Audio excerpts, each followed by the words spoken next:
അസ്സലാമു അലൈക്കും വറഹ്മത്തുള്ളാഹി വബറകാതുഹു. 3-ാം മാസത്തിൽ എഴുന്നേറ്റ് നിന്ന കുട്ടി, 5-ാം മാസത്തിൽ പിച്ച വെച്ചു നടന്ന കുട്ടി, 9-ാം മാസത്തിൽ സംസാരിക്കാൻ തുടങ്ങിയ കുട്ടി, എല്ലാം അസാധാരണം. വിശന്നാലും ദാഹിച്ചാലും പരാതി പറയില്ല, ഉള്ളതുകൊണ്ട് തൃപ്തിപ്പെടും, വാശിയില്ല, വഴക്കില്ല. ഇതൊക്കെ കുട്ടി അസാധാരണക്കാരനാണെന്ന് കാണിക്കുന്നു. വീട്ടിലെ അംഗങ്ങൾ ഒന്നിച്ചിരുന്ന് കുട്ടിയുടെ കാര്യം ചർച്ച ചെയ്തു. കുട്ടിക്ക് വല്ല ആപത്തും വന്നാൽ സഹിക്കാനാവില്ല. കുട്ടിയെ തിരിച്ചേൽപ്പിക്കുന്നതാണ് നല്ലത്. കുട്ടിയെ കാണാമെന്ന് തോന്നുമ്പോൾ മക്കയിൽ പോയി കണ്ടിട്ട് വരാം. ആ കുടുംബം തീരുമാനത്തിലെത്തി. ഹലീമ ബീവി റളിയല്ലാഹു അൻഹ കുട്ടിയെയും കൊണ്ട് ആമിന ബീവി റളിയല്ലാഹു അൻഹയുടെ സമീപത്തെത്തി. ഉമ്മ മകനെ കണ്ടു, കെട്ടിപ്പിടിച്ചു. മകനെ കണ്ട സന്തോഷം കൊണ്ട് കണ്ണുകൾ നിറഞ്ഞു പോയി. ഹലീമ റളിയല്ലാഹു അൻഹക്ക് മോൻ്റെ കാര്യങ്ങൾ പറഞ്ഞിട്ട് മതി വരുന്നില്ല. ഞാൻ പോട്ടെ മോനെ, ഈ ഉമ്മയെ മറക്കരുത് മോനെ. ഹലീമ റളിയല്ലാഹു അൻഹക്ക് യാത്ര പറയുമ്പോൾ കരച്ചിലടക്കാൻ കഴിഞ്ഞില്ല. വളർത്തിയ ഉമ്മയെ പിരിയാനും മോനും കഴിഞ്ഞില്ല. ഹലീമ റളിയല്ലാഹു അൻഹ യാത്ര പറഞ്ഞിറങ്ങി. ഉമ്മയും മകനും ഒരു മുറിയിൽ. അവർക്ക് ഒരു സ്വകാര്യ ലോകം. ഉമ്മ മോനോട് ഏറെ നേരം സംസാരിച്ചു. മോൻ ഉമ്മയോടും എത്ര വ്യക്തമായി സംസാരിക്കുന്നു, ശുദ്ധമായ അറബിയിൽ. മോൻ്റെ അംഗചലനങ്ങൾക്ക് എന്തു ഭംഗി! സംസാരിക്കുമ്പോൾ മുഖഭാവം മാറി മാറി വരുന്നു. അത് കാണുമ്പോൾ മാതൃഹൃദയം ത്രസിച്ചു. അബ്ദുൽ മുത്തലിബ് മോനെ കെട്ടിപ്പിടിച്ചു സ്വീകരിച്ചു. ഒന്നിച്ചിരുന്ന് ആഹാരം കഴിച്ചു. കഅബാലയത്തിനടുത്തേക്ക് കൊണ്ടുപോയി. മോന് വയസ്സാറായി. ഒരു ദിവസം ആമിന റളിയല്ലാഹു അൻഹ അബ്ദുൽ മുത്തലിബിനോട് ഒരു കാര്യം പറഞ്ഞു.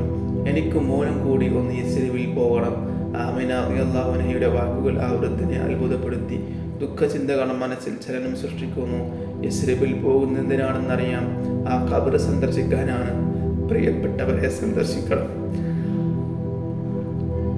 ആവശ്യമതാണ്. ഒരുപാട് ദുഃഖചിന്തകൾ ഉണർത്തും.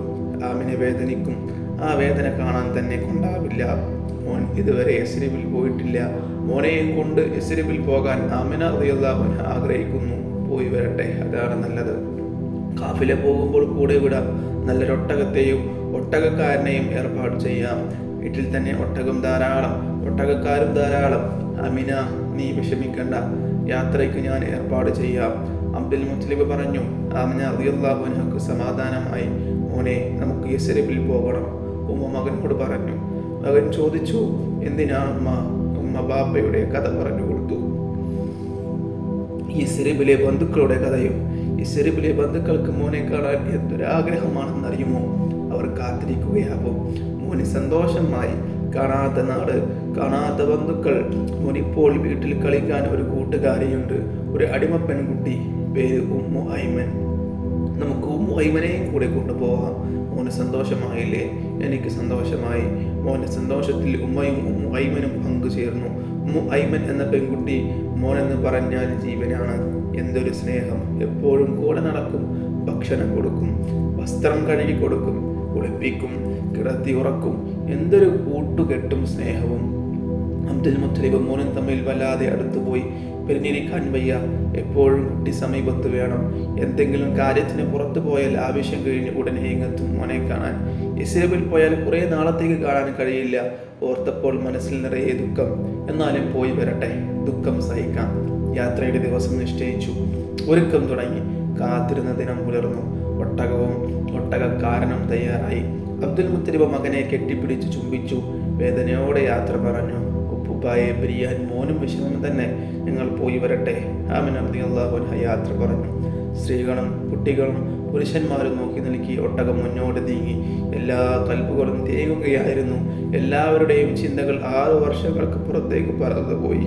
കച്ചവടത്തിന് പോയ അബ്ദുള്ള യസ്രിബിൽ വെച്ചുണ്ടായ മരണം. ആ ഖബറും സന്ദർശിക്കാൻ വേണ്ടി പുറപ്പെടുകയാണ്. ബന്ധുക്കളിൽ പലരും ഖബർ സന്ദർശിച്ചിരുന്നു. ഇപ്പോഴിതാ സ്വന്തം മകനും പുറപ്പെട്ടിരിക്കുന്നു.